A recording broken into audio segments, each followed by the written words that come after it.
Muy buenas tardes, señores estudiantes. ¿Cómo están? Espero que se encuentren muy bien.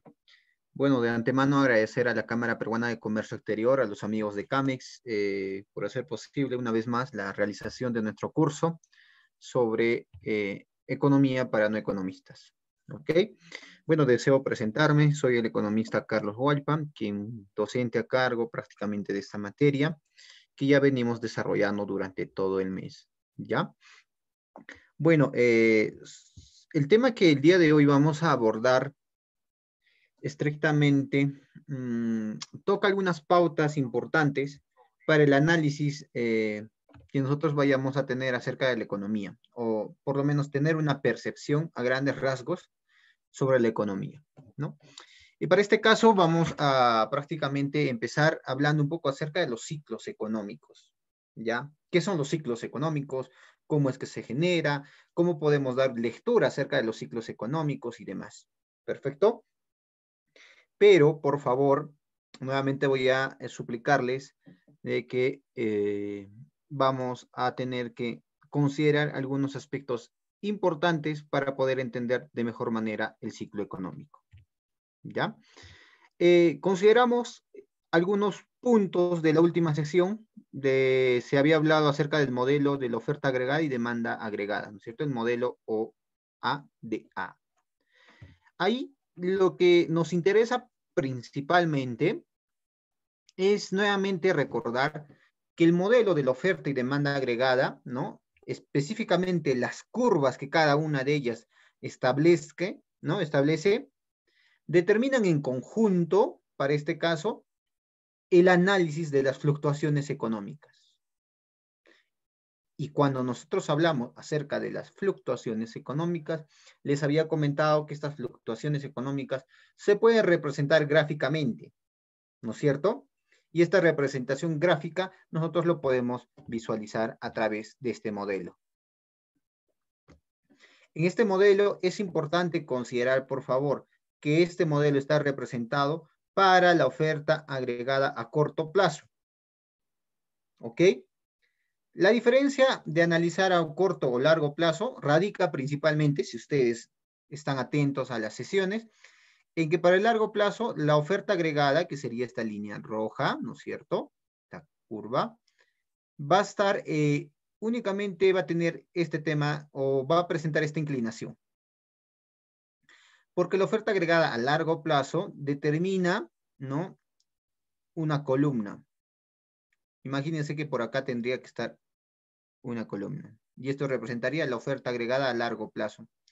Esto generalmente se presentaba porque se daba la connotación, en este caso, de que el PBI potencial debía ser igual en ese punto al PBI real. Recordando nuevamente que por el lado de las abscisas, ¿no? Es decir, por el lado de las abscisas, estamos analizando la evolución o el comportamiento que estaba teniendo el PBI real, ¿verdad? Y por el lado de las ordenadas, nos encontrábamos analizando el nivel general de los precios, ¿ya? Luego encontramos también a la demanda agregada, que estaría integrado prácticamente por la sumatoria de todas las demandas que se hacen en la familia, en la empresa o de parte del gobierno, ¿no es cierto? Y esta sumatoria nos representa esta curva de la demanda agregada, ¿ok? Entonces, lo que podemos visualizar en este gráfico es que encontramos un equilibrio macroeconómico en el corto plazo, ojo, en el corto plazo, y la representación gráfica es esta, la que visualizamos, ¿ok?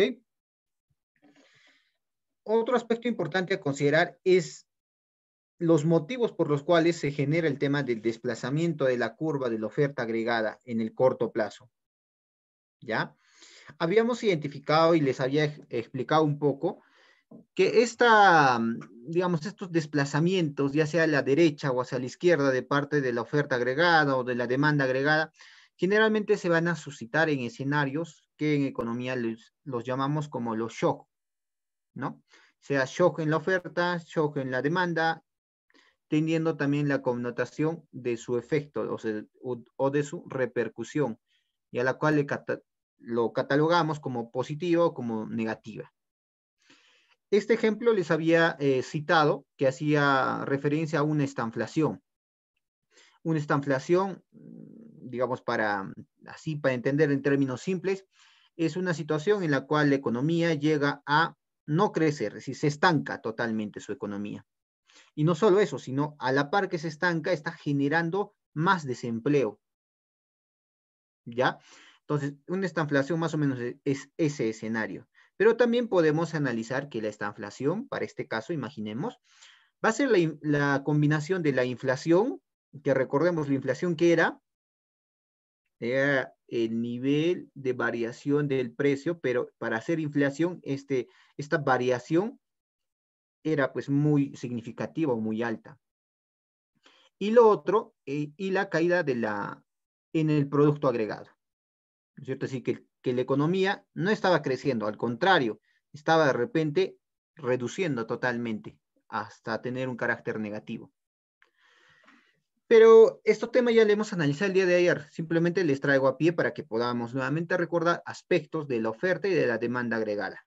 Porque recordemos, la curva de la oferta y la demanda agregada me va a identificar el comportamiento o estrictamente analizar las fluctuaciones económicas. Y por parte de las fluctuaciones económicas es el nexo que existe con el ciclo económico. ¿Ya? Ahorita lo vamos a entender mejor. El otro desplazamiento que también se había identificado era el desplazamiento de la demanda agregada. Para este caso, de igual manera, era a través de un shock negativo en la demanda.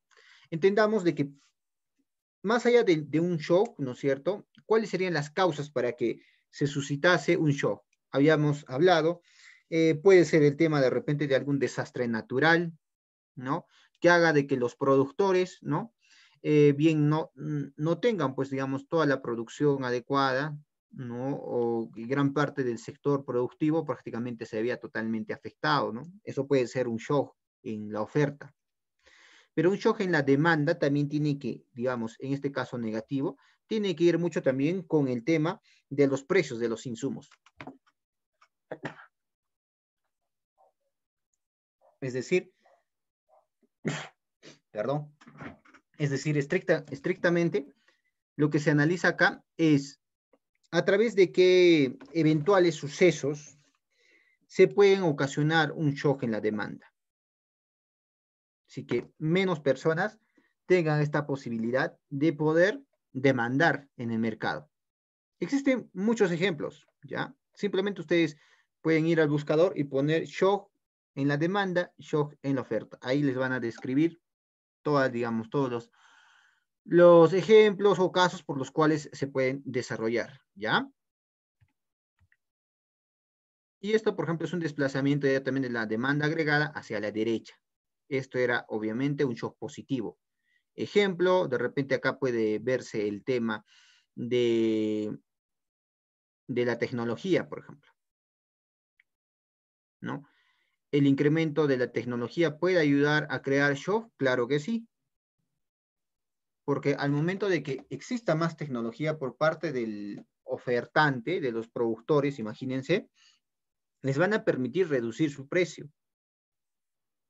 Y como les permite reducir su precio, entonces a ellos se les va a hacer más simple o menos costoso poder producir la cantidad que usualmente lo ejecutan.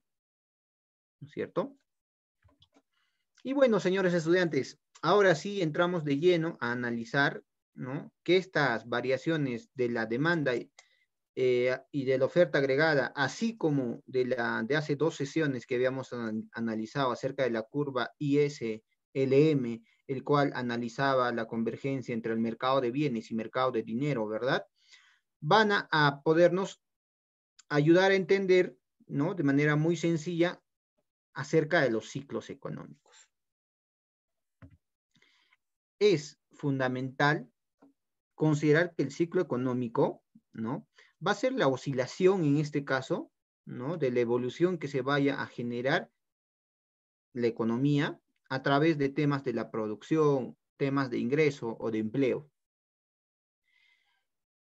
Y esta oscilación, ¿no?, de los ciclos económicos, principalmente también hay que identificar que tienen un periodo de duración. Claro, no es que necesariamente tengan que ser 10 años, no, sino usualmente, ¿no? O si no gran parte de, digamos, del periodo que dura, o donde se genera todas estas etapas, que ahorita lo vamos a identificar, son pues entre 2 a 10 años. No es una normativa, simplemente es un dato a tomar en consideración.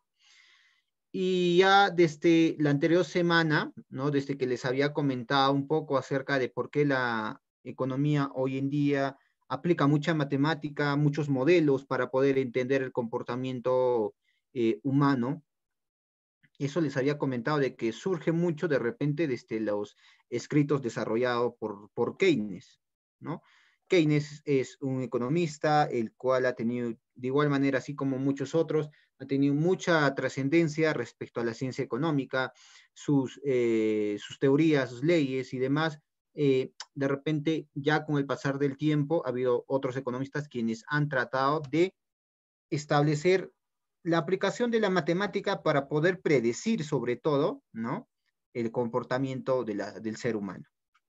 Porque eso es lo fundamental de la economía. Si la economía se centra en primer lugar o tiene como objetivo, y eso les había comentado desde la primera clase, primero resolver la ley de la dicotomía, les decía, ¿no es cierto? Si ustedes recuerdan. ¿Y qué era la ley de la dicotomía?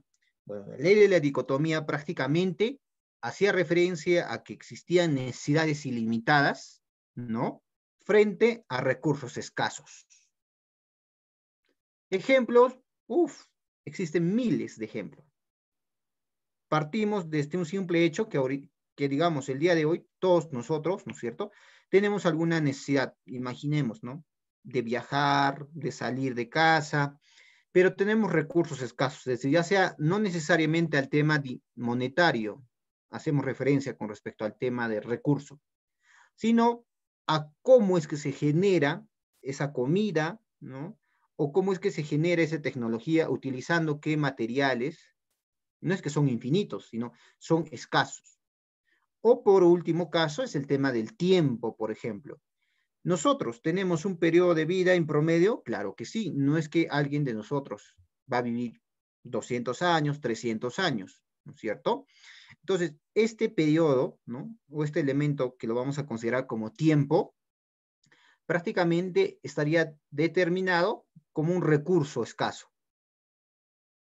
frente a las múltiples necesidades que nosotros vayamos a considerar, ¿no es cierto? Al momento de querer, no sé, pues disfrutar de la vida, viajar por el mundo y demás, ¿no? Tenemos ahí un recurso escaso, que es el tema de la edad o del tiempo, ¿ya? Entonces, más de lleno nos adentramos a analizar el aspecto de las fases del ciclo económico, ¿ya? A ver, de paso, por favor, si tienen alguna consulta, con toda confianza, háganlo llegar a través de los comentarios. Me comentan de que hay un par de comentarios. A ver, si es el caso, con todo gusto voy a absolver cualquier inquietud. Y de paso les invito, ¿no? Obviamente a que ustedes puedan compartir y puedan de repente, no sé, etiquetar a un amigo que le interese conocer un poco acerca de la economía para tener cierto conocimiento básico, por lo menos, para entender acerca del comportamiento, de por qué produce digamos, hoy en día cómo está, cuál es lo que se espera respecto a nuestra economía, distintos aspectos, ¿no? Acá no es que necesariamente las preguntas tienen que estar ligadas al tema. Claro, sería lo adecuado, ¿verdad? Pero indudablemente también hay apertura para preguntas que no necesariamente estén vinculadas, ¿ya? A ver, Carlos Quintana, gracias Carlos por escribir. Dice, ¿por qué motivo se puede devaluar una moneda en un país y cómo te podría proteger en caso la moneda de tu país se devalúe? Carlos, genial. Te comento de que hace 2 sesiones, si mal no me equivoco, o 3, hemos hablado mucho acerca del mercado de dinero, pero para no dejarte con la duda, simplemente voy a absolverte, pero así a grandes rasgos, ¿ya? El que una moneda se devalúe o no depende mucho también, ¿no? Del poder adquisitivo de la propia moneda. Es decir, bueno, no antiguamente, vamos a hablar, hace 15 años, ¿ya? Para no irnos muy lejos. Si tomamos como referencia el tema del precio del pan, ¿no? No sé cómo se haya suscitado en sus regiones, ya solo voy a poner en mi región. En mi región el pan, ¿no? Más o menos hace 15 años, estaba pues 10 céntimos, ¿ya? Y hoy en día está 20 céntimos, perfecto. ¿Qué pasaría si para el día de mañana ya costaría 30 céntimos? En términos de poder adquisitivo, quiere decir de que mi moneda, que antiguamente con 10 céntimos yo podía comprarme un pan, ¿no es cierto? Hoy en día ya no puedo comprarme un pan, me compraría medio pan, si está 20, ¿verdad? Y si mañana sube a 30 céntimos, entonces no me voy a comprar ni la mitad del pan. Pero esto no solo se explica por el poder adquisitivo de la moneda, sino también se explica por las políticas que vayan a implementar el Banco Central de Reserva, que está más apegado a políticas monetarias, y por parte del gobierno, que son políticas sobre todo fiscales. A ver, para contextualizar y que me entiendan más claramente. ¿Qué pasaría si es que, un supuesto, ya para entender más claro, digamos, el tema de la devaluación y demás. ¿Qué pasaría si todos nos encontramos, ¿no? En un pueblo, ¿ya? Todos los del pueblo están desarrollando, de un pueblito, están desarrollando su economía ahí. Y de la nada viene un multimillonario, ¿no? Un jeque árabe viene, ¿no es cierto? Un helicóptero, y cuando está pasando por ese pueblito, ¿no es cierto? Imaginando que el pueblito es un país, ¿ok?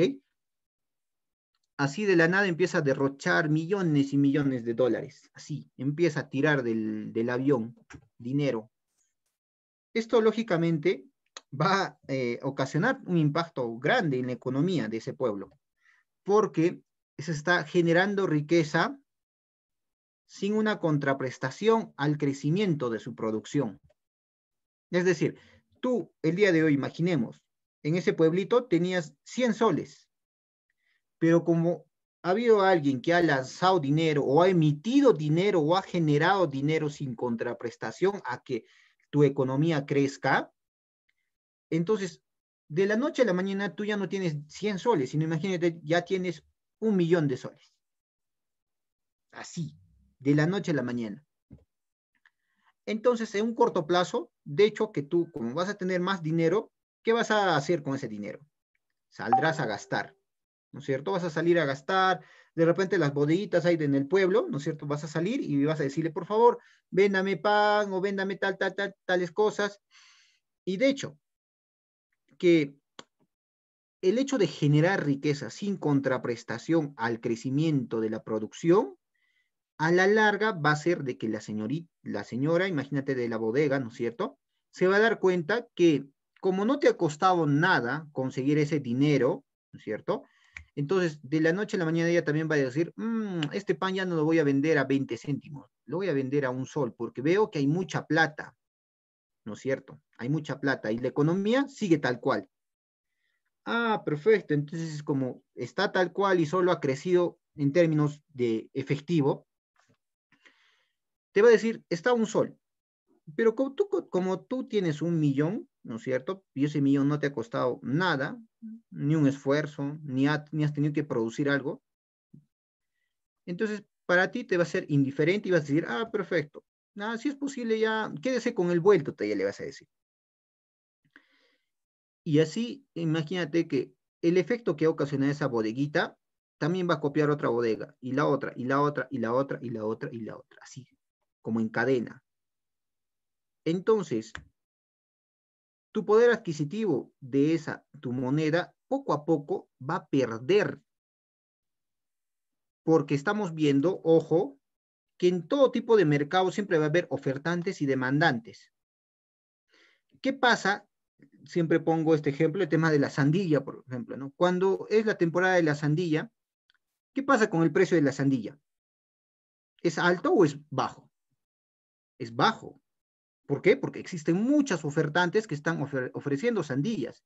Entonces, su oferta es muy elevada y por ende el precio, si alguien te dice un sol, la tajada, perfecto, tú vas caminando y otro, ni a 1 metro hay otro señor que te ofrece una tajada de sandía, ¿a cuánto?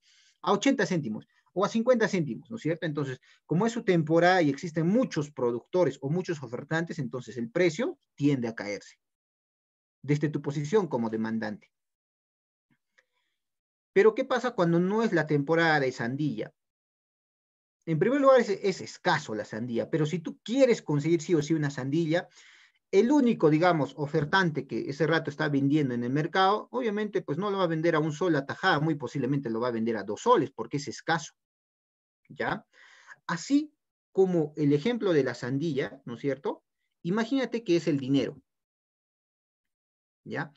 El dinero, al margen de que determine un valor, el dinero también tiene una especie así de un medio que lo determina el precio de su poder, ¿ya? Entonces, eso va a estar vinculado principalmente al poder de adquisición, es decir, con esa monedita que tú tienes en el bolsillo, ¿cuánto puedes comprar? Y si es que se genera, acá es lo que usualmente, caso, digamos, Venezuela. En Venezuela no es que no exista dinero, existe dinero, solo que su poder adquisitivo se ha devaluado totalmente, ¿no? Porque obviamente su economía o su nivel de producción, ¿no? Es totalmente opuesto a la cantidad de dinero que tiene.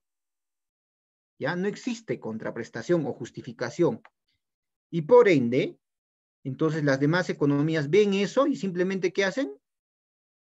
No te aceptan tu moneda, te dicen, si tú quieres. Claro, imagínate, hoy en día trabajamos en términos de globalización, ¿no es cierto? No existe ni un país que sea autárquico, así que él solito se cierra y que diga, yo solito voy a producir, ni nada. Siempre hay este tema de exportaciones, importaciones, ¿verdad?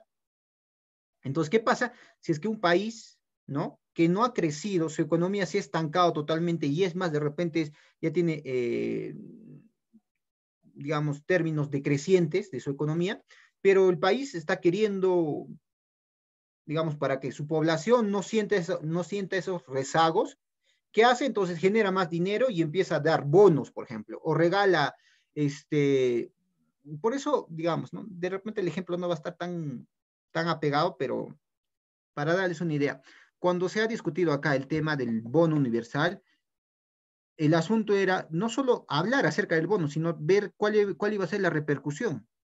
Porque si era universal, obviamente hacía referencia de que ricos o pobres tenían derecho a poder acceder a un dinero sin previa justificación o sin un esfuerzo por haber desarrollado algo. Simplemente el Estado iba a desembolsar un dinero, ¿verdad?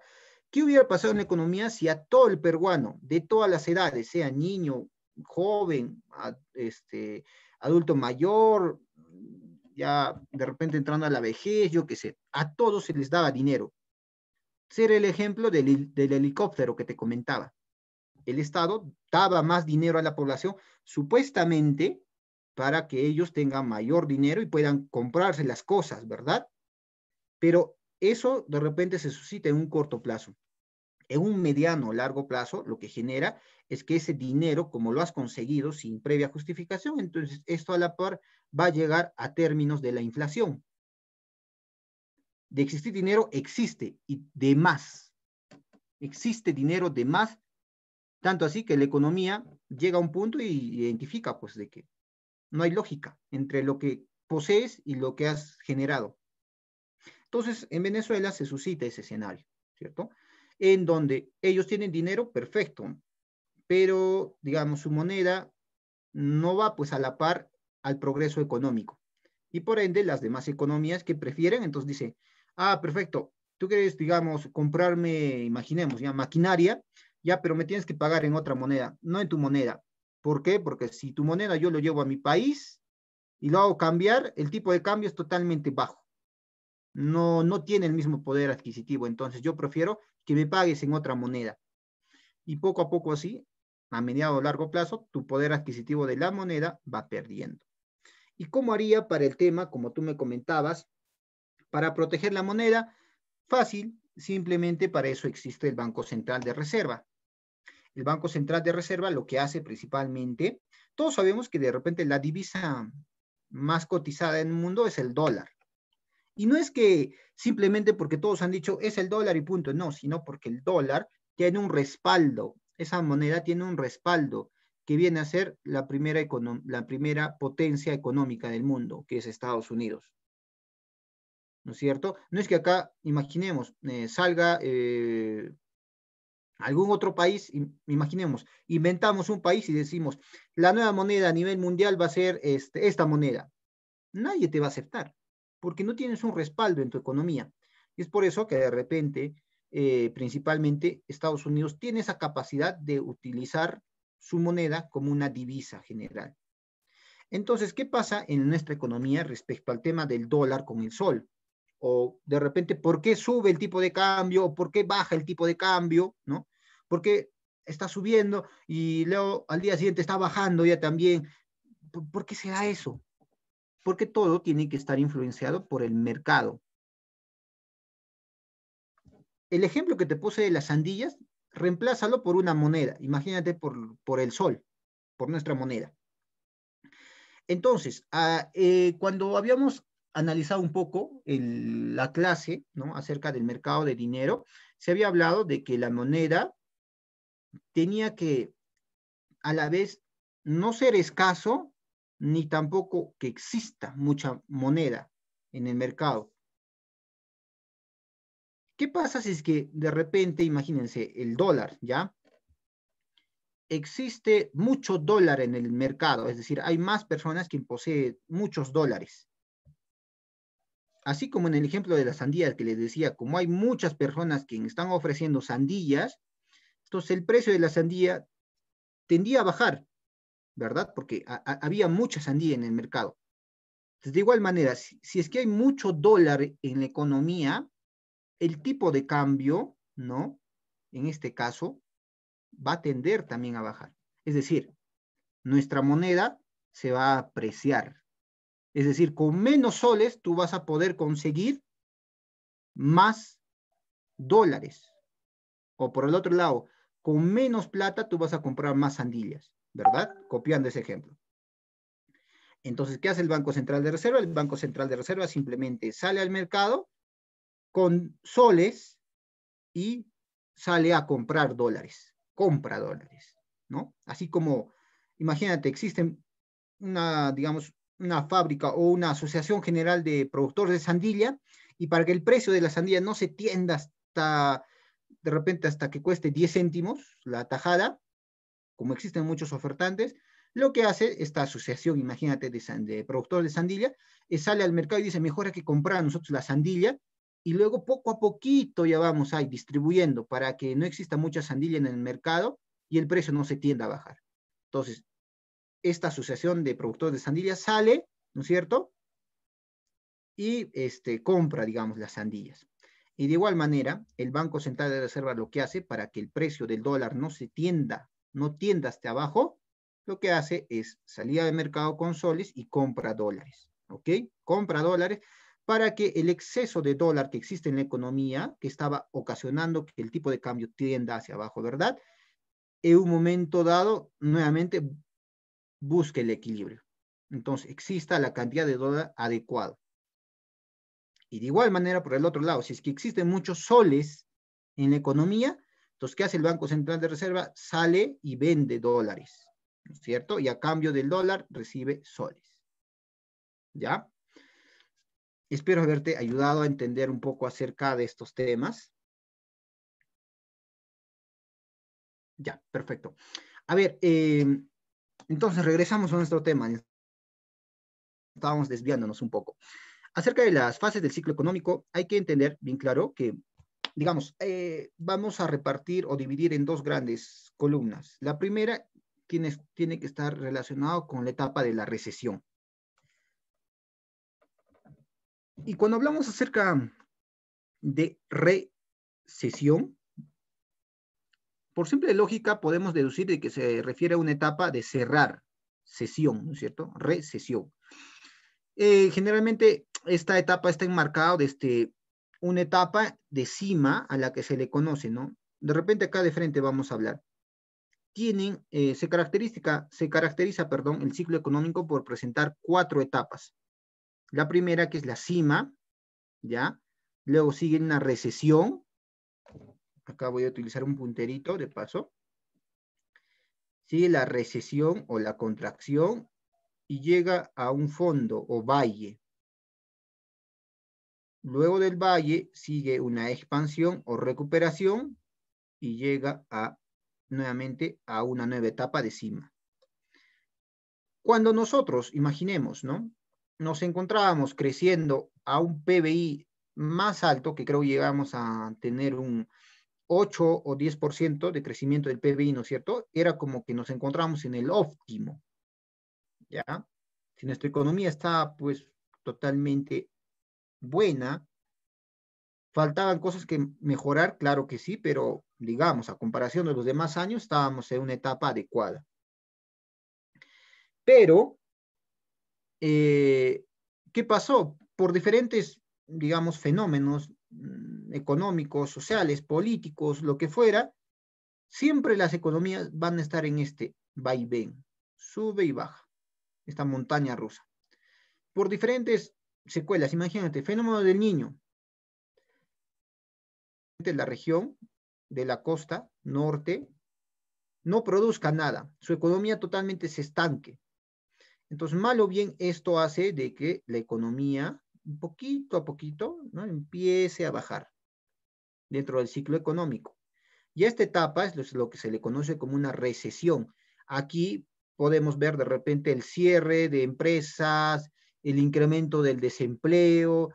Claro, de repente, imagínense, por la parte de la costa norte tenemos el tema del fenómeno del Niño. Y de repente, por la sierra estamos teniendo, digamos, el surgimiento de digamos, de trifulcas, de cierres de empresas, ¿sí? Una serie de cosas totalmente negativas. Entonces, esto va a ocasionar con la suma, ¿no? Que lleguemos a un fondo valle, es decir, una etapa en donde prácticamente dentro del ciclo económico, la economía de un país se encuentra pues en una etapa totalmente de caos, ¿no? Hoy en día, por ejemplo, si queremos citar el ejemplo, hemos pasado de tener, ¿no? Digamos, en términos de PBI, un PBI promedio de 3.5 o 4%, que posiblemente estábamos acá, y por el tema de la pandemia y todo, ¿qué ha habido? Ha habido normativas de cerrar los establecimientos, los locales, eventos o demás, entonces todo esto han sido recesiones o contracciones en la economía por fuerzas mayores, ¿no es cierto? Y esto ha ocasionado de que hoy en día nos encontremos de repente en esta etapa de tener un menos 12% de crecimiento en términos de PBI. Y claro, de repente lo que se está aplicando hoy en día es tratar de generar, digamos, escenarios adecuados como para salir de este fondo o valle a través de la recuperación de la economía, ¿no? Y demás. A esta etapa se le va a llamar como la expansión. Y quién sabe si para el próximo año, según las proyecciones, ¿no es cierto?, vamos a tener un crecimiento más o menos del 2%, lo cual es, digamos, positivo al escenario que hoy en día de repente se está viviendo, ¿cierto? Entonces, todas las economías siempre, ¿ok?, van a pasar por estos ciclos económicos. Claro, lo que va a variar es el porcentaje. De repente aquí va a ser un 1% y acá va a ser un menos 1%. Y acá va a ser un 0%. ¿Quién sabe? ¿No? No es que existe un porcentaje estricto de cuánto tiene que ser en cada etapa, no, sino que es una oscilación que más o menos representa el ciclo económico y que toda la economía, todas las economías pasan por esas etapas. Entonces, a partir del gráfico que se les ha mostrado, podemos también identificar las 4 fases del ciclo. Encontrábamos una cima o el pico, al cual viene a ser denominado como una etapa de auge, ¿verdad? Acá ya conceptualmente dice, ¿no? Es la cota alta donde la desviación alcanza un máximo, ¿ok? Luego, la parte más baja lo determinamos como un fondo o valle, ¿verdad? Ahí se caracteriza principalmente porque la cota mínima es totalmente mínima o hasta negativa en el escenario, dependiendo, ¿no? y la otra que se caracteriza es el tema de la expansión o el boom. Eso generalmente se desarrolla en una etapa que una vez ya salgamos del valle, ¿verdad? Estamos en esa proyección a expandirnos, a crecer, a aperturar y a tratar de llegar nuevamente a esa cima. Y por el otro tenemos también el tema de la recesión o de la contracción, la cual hace referencia a partir desde el pico o de la cima o del auge, ¿no? Y, y descender prácticamente al valle, ¿ya? Como les digo, dentro del tema de la duración no es que sí o sí exista un periodo, sino usualmente son entre 2, 10 años. En ese periodo se genera todas estas 4 fases del ciclo, ¿ya? Y también existen características, ¿no? Con respecto a la duración, acá un poquito ya les detallo, y es más, les pongo algunos ejemplos, ¿no? Determina, ¿no? De que la economía, en este caso norteamericana, tuvo una recesión, por ejemplo, en 1991, en recesión hasta el 2001. Es decir, en este caso, ha transcurrido 10 años en donde se ha generado toda esta etapa. Como les digo, no siempre es en ese periodo. Puede ser que un año estemos regresando al auge y luego nuevamente caigamos, ¿ya? Entonces, en concreto, lo que podemos decir que el tema de los ciclos económicos también tienen que estar basados mucho a lo que les comentaba, al tema de las predicciones. Y acá hablo un poco acerca de los modelos econométricos, ¿ok? La econometría es parte, obviamente, de la rama de la economía que busca principalmente utilizar herramientas, ¿no? De predicción. Para ello, aplica un conjunto de ecuaciones, ¿no? Que van a representar o van a buscar, en este caso, tratar de adelantarse a los escenarios que puedan generar alguna repercusión que podamos tener. ¿Qué pasaría si el día, imagínense, si el día de mañana el presidente Martín Vizcarra decide dejar, digamos, el puesto? Dice, desde el día de mañana presenta su carta de renuncia y dice, yo no puedo trabajar con los congresistas o con la coyuntura del COVID, ya no puedo dar más y presento mi carta de renuncia y dejo el cargo. Obviamente, de repente nosotros lo vamos a ver como una noticia, otros a favor, otros en contra, perfecto, no hay ningún problema por su lado. Pero ¿qué pasa con la economía? Es decir, en un periodo presidencial prácticamente se ha vivido, si se puede decir, un vaivén de aspectos políticos. Desde que el presidente Pedro Pablo Kuczynski dejó el cargo, ¿no es cierto? Renunció, asumió Martín Vizcarra, luego hubo este cierre del Congreso, que esto, que aquello. Entonces, todas esas repercusiones de aspectos políticos necesariamente también se ven apegados a la estabilidad económica, porque las grandes, digamos, las grandes empresas o los grandes inversores obviamente van a querer invertir en una economía en donde no solo su índice económico sea positivo, sino también el aspecto político sea positivo. Porque ¿qué pasaría si es que el día, digamos, en el mes de diciembre, ¿no? Estaban, digamos, proyectándose a desarrollar una inversión extranjera fuerte en agricultura, en pesquería, en minería, yo qué sé, en diferentes sectores, para no solo ir al tema de la minería, sino en diferentes sectores. Pero por el caos político que está viendo, ¿no es cierto? Y a la vez, imagínense que cierto candidato que es, digamos, más nacionalista, entra al poder. Y antes del mes de diciembre, ¿qué hace? Va a todos los principales sectores productivos de la economía y determina, voy a nacionalizar todo. ¿Okay? Todas las empresas privadas ahora van a ser nacionales. Y por ende yo voy a entrar con armas, ¿no es cierto?, a desalojar.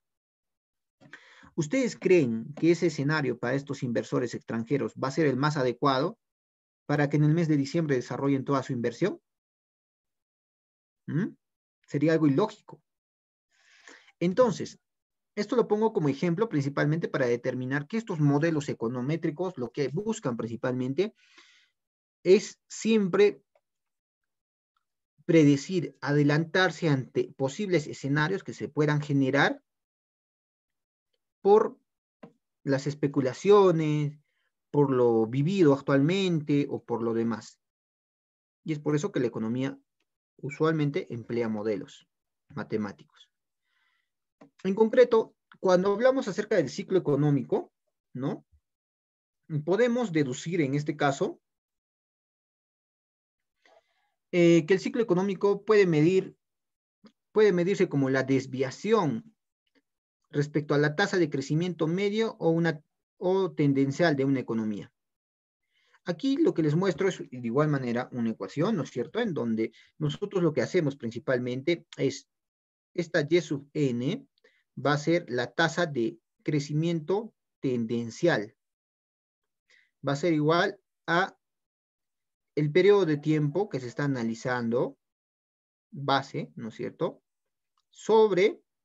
Multiplicado más 1 por x elevado a la n. Aquí lo podemos identificar.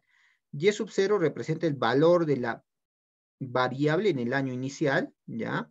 Y sub n representa el valor en el año final. Y esta x viene a estar representado por la tasa de crecimiento tendencial, ¿ya? Tiene que existir una tasa tendencial, un promedio más o menos de cuánto, a qué tasa o a qué ritmo está creciendo la economía.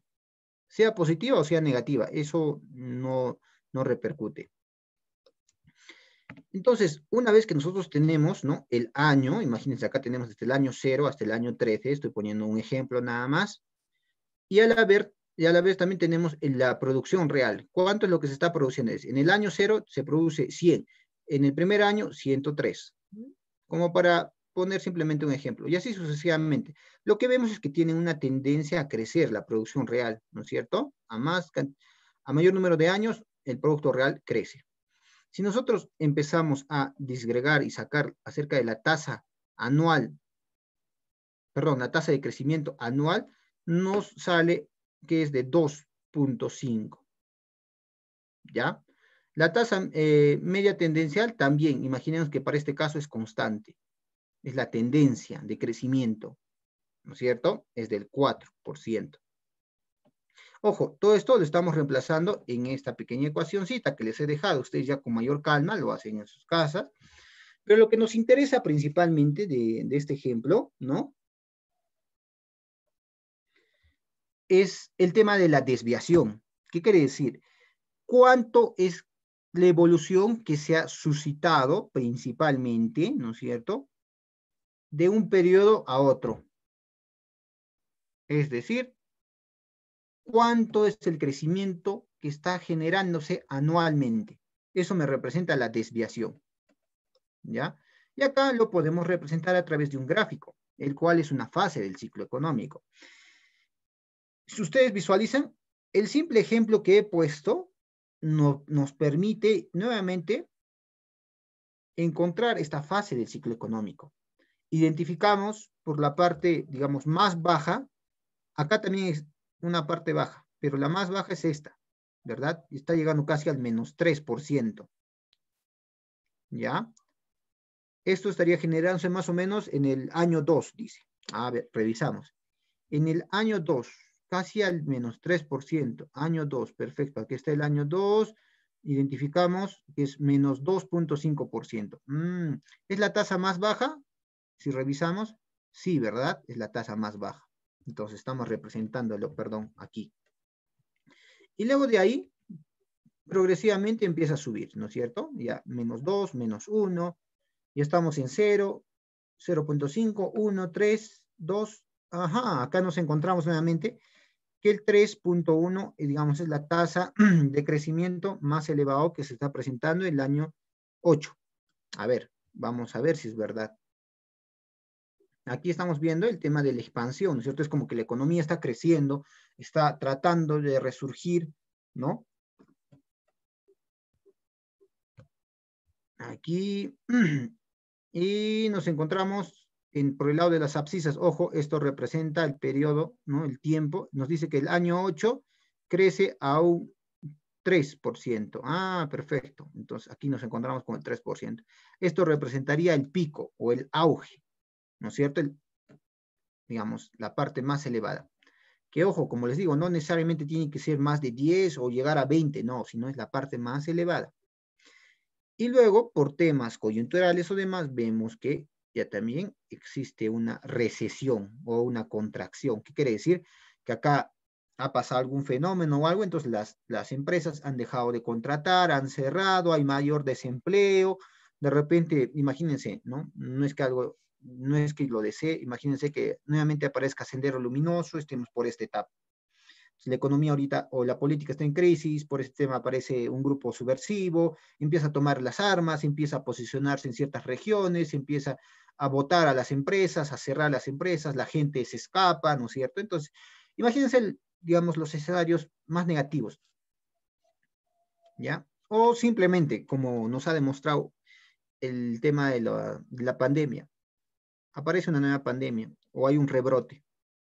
Entonces, las economías no pueden surgir nuevamente. Entonces, nos encontramos en esta etapa de la contracción o recesión y llegamos a otro valle. Y de igual manera, luego del valle llegará un tiempo en donde nuevamente surgiremos, buscaremos expandirnos, recuperar la economía y así progresivamente. Toda esta evolución que ustedes han visto es lo que se conoce como las fases del ciclo económico, que son 4, nuevamente. Tenemos un valle, una expansión o recuperación, ¿no? Tenemos un pico o auge y luego tenemos una contracción o una recesión, ¿verdad? Son esas las 4 fases del ciclo económico. Las características que se puede presentar, tenemos muchas, entre ellas, por ejemplo, el tema de en una recesión existe menos consumo, es decir, menos personas consumen, o menos producción, o existe menos inversión por los escenarios que ya les he dibujado, ¿no? O en una recesión, en esa etapa de caer, puede existir simplemente que la demanda de trabajo sea, digamos, tienda a existir menos demanda de trabajo. También puede ocasionarse a través del incremento de la inflación. Recordemos, si la inflación, caso Venezuela, ¿no? Acá identifiquen, la inflación es muy elevada, ¿no? Y tanto es así que de repente, pues, el precio de su poder adquisitivo pierde totalmente validez en su economía, no solo en ella, sino a nivel mundial. Entonces, esto lleva, pues, a una recesión, a que existan menos personas que quieran invertir, o tú, por ser, digamos, por más que seas, digamos, una persona patriota al 100%, pero si realmente tu economía está totalmente precaria, si está yéndose al cierre, entonces sería algo ilógico que tú pues puedas invertir, porque en primer lugar, si es que inviertes, no tendrías de dónde comprar o simplemente tu inversión no tendría un alto grado de ganancia, ¿no? O de rentabilidad. Para eso también existen ciclos económicos. Y dentro de esos ciclos económicos, dentro de la teoría, existen teorías de análisis externas o de internas. Les dejo ahí el material, ustedes tienen totalmente la potestad de descargar, analizar, ¿no? Algunos datos también se les ha dejado ahí. Simplemente por temas de tiempo no podemos explicar detenidamente todo, ¿ya? Quiero que me entiendan. Y acá también analizamos distintos aspectos del ciclo económico, ¿no? Este es de Estados Unidos, por ejemplo, es desde 1950, ¿ya? Una vez ya ha pasado la Segunda Guerra Mundial, que ha sido hasta 45, ¿verdad? Acá se analiza de 1950 hasta el 2005. Digamos, la que se encuentra con la línea marrón es del PBI, es el comportamiento o la evolución de su PBI, y el IPE, en este caso, que también viene a ser otro indicador. Acá identificamos, lo que nos importa es el tema del PBI, ¿no? En el año 1950 era del 5% más o menos. Y acá, estos pequeños espacios representan los ciclos económicos. Para esta época, esto era una cima, esto era una recesión, y muy posiblemente esto era un valle. Y luego una recuperación, una cima, y luego una recesión. Nuevamente un valle, una recuperación, llegó a una cima y luego una recesión, luego a un valle, y así progresivamente, si ustedes visualizan. Siempre las economías van a tener ese comportamiento. Nunca van a ver una economía que tenga, pues, que sea totalmente horizontal. Nunca. ¿Ya? Más allá de un libro, nunca más lo van a ver. En un libro sí, de repente, por poner algunos modelos, pues, digamos, generalizar el comportamiento, demás. Pero la economía real se mueve así. tal cual como ustedes visualizan acá. También acá identificamos el comportamiento del PBI y también el consumo, ¿no? Mira, el consumo respecto al tema del PBI, recordemos que el PBI es, es el Producto Bruto Interno, es todo lo que la economía produce, pero es la valorización del producto que la economía está produciendo a nivel de un periodo dado, ¿ya? Entonces el PBI acá identificamos que tiene una tendencia, ¿no es cierto?, decreciente, entonces es lógico que el consumo también se va a pegar a ese modelo, ¿verdad? Acá está disminuyendo el consumo. Cuando se recupera el PBI, también se recupera el tema de consumo. Entonces, el consumo y el PBI para este caso, mira, tienen casi el mismo comportamiento. Si hablamos con respecto al tema del PBI sobre el tema de la inversión, identificamos de que la inversión obviamente va a tener, digamos, mayor porcentaje. ¿Por qué?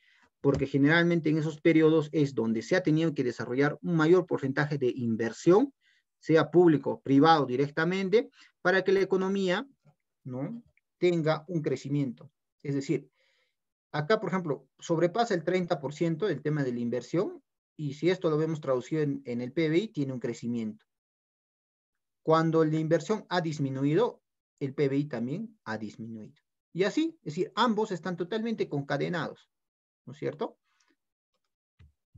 ¿Qué más se les ha adjuntado? Se les ha adjuntado para que vean el comportamiento del PBI y por el tema del gasto público, ¿no?, por parte directamente del gobierno. A mayor gasto público, racional, obviamente, la economía también puede incentivar a que la economía se pueda recuperar, ¿ya? Pero ¿qué pasa cuando existe demasiado gasto público sin contraprestación? Es decir, el Estado gasta, ¿no?, en cosas que no tengan que generar una repercusión en términos del PBI. Entonces, simplemente lo que podría generar a la larga es dotar a la población de mayor dinero, ¿no? Y esto podría, pues, recabar de repente o caer en un tema de inflación. Acá también les he dejado para que ustedes con mayor detenimiento puedan analizar el comportamiento, ¿ya? Igual para el tema de la inflación, a ver, sí, a ver, por temas de tiempo vamos a agilizar un poquitito, por favor. Y lo único que de repente me interesa es el tema de los ciclos económicos. Acá ya más concretamente podemos identificar el modelo del ciclo económico que para este caso comienza con una, digamos, cuando una nación ha salido de una recesión y empieza su periodo de recuperación, ¿ya? Pongamos a analizar el caso de COVID, por ejemplo, y a la vez identifiquemos qué países se encuentran en la etapa de la recesión o del valle, o que están saliendo del valle y se encuentran en una etapa de una expansión, ¿no? Y que de repente han llegado a un periodo de cima y luego nuevamente se encuentran en una etapa de la recesión y luego nuevamente van a encontrarse en un valle y luego una recuperación y así progresivamente, ¿ya? Les dejo para que de repente ustedes lo puedan analizar. Acá se les ha dejado algunas anotaciones para que también ustedes puedan tener, digamos, una mejor lectura acerca del gráfico. Y bueno, simplemente por mi parte sería todo, esperando de antemano que por lo menos les haya servido un poco lo aprendido. Y de antemano agradecer nuevamente a los amigos de la Cámara Peruana de Comercio Exterior por hacer posible la realización de esta sesión. De antemano, si tienen alguna otra pregunta, déjenlo en los comentarios. En la prontitud del caso voy a absolver, ¿ya? A ver, de paso voy a dar una lectura, si es que hay alguna consulta. Genial. Michelle, eso sí lo veía en la universidad. Claro, Michelle, es bueno recordar aspectos de la economía. Genial, Carlos. Espero que el tema de la devaluación de la moneda y todo ello te haya quedado un poquito más claro. Julio, Julio César, si sigue así, el Perú, la próxima Venezuela, no a los zurdos socialistas. Julio, bueno, en sí, es criterio de cada uno, ¿no? Hay aspectos de cada tendencia que es positiva y también negativa. No digo que solo el aspecto más de la derecha es totalmente positivo, porque de hecho que también tiene algunas observaciones ahí, ¿no? Pero de antemano siempre, digamos, lo esencial como economista, como profesional que yo les puedo incitar, sean o no de repente ustedes economistas, es que hay que buscar empoderar al sector privado. No me refiero exactamente a las empresas corporativas, las mineras, no, sino me refiero a todo, porque yo, por más microempresario que fuera, soy el sector privado. Entonces, empoderar al sector privado genera directamente que mi economía tenga mayor solidez. ¿Quiénes generan trabajo? ¿El Estado o el sector privado? El sector privado. ¿Y qué pasa con nuestro sector privado? Nuestro sector privado, 7 de cada 10 empresas antes del COVID eran informales. Es decir, que sus trabajadores, por lógica, estaban en el mercado informal, es decir, no tenían de repente no podían gozar de algún salario adecuado ni nada por el asunto. Hoy en día, por el tema de COVID, les ha puesto 9 de cada 10 empresas van a estar en el lado informal. Y eso no solo se debe a que el empresario dice, pues yo quiero ser informal y punto. No, sino también porque no existen los medios adecuados por parte del Estado para tratar de formalizarlos, porque si ellos se van a formalizar, van a asumir más responsabilidades. Les va a caer más sanciones si es que cometen un pequeño error. Les miden con una misma vara al microempresario o aquel, digamos, ya pequeño o que ya está más años en el mercado. Si yo recién estoy iniciándome en el mercado, me van a medir con la misma vara de aquel empresario que está pues hace 10 años en el mercado. Entonces, de repente la lógica no es medir a todos, digamos, con la misma vara. De repente es ser más empáticos y aplicar, ¿no? Posiblemente estrategias de parte del gobierno para que a los pequeños empresarios o aquellos que quieren formalizarse les sea más conveniente o atractivo querer crecer a través de la formalización, ¿no es cierto? Entonces, de seguro hay mucho tema ahí por conversar, por hilar, pero de antemano simplemente agradecerles y invitarles a que el día lunes a la vez a la 1 o a las 2 ya verán la programación, se unan a la transmisión. Bueno, conmigo sería todo y nos estaríamos reencontrando la próxima semana. Permiso, hasta luego.